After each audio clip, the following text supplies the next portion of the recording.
বাংলাদেশের প্রচলিত পদ্ধতিতে নির্বাচন হতে দেয়া হবে না বলে মন্তব্য করেছেন ইসলামী আন্দোলনের আমির সৈয়দ মোহাম্মদ রেজাউল করিম।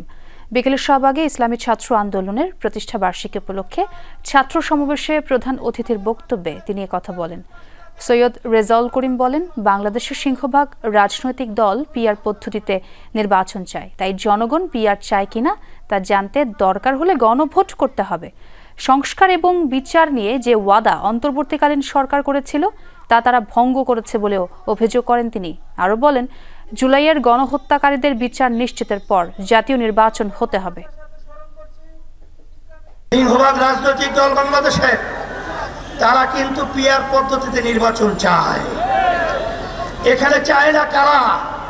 এরা কি দেশের স্বার্থে না ব্যক্তি না দলের স্বার্থে? এটা কিন্তু আমরা জেনে ফেলেছি।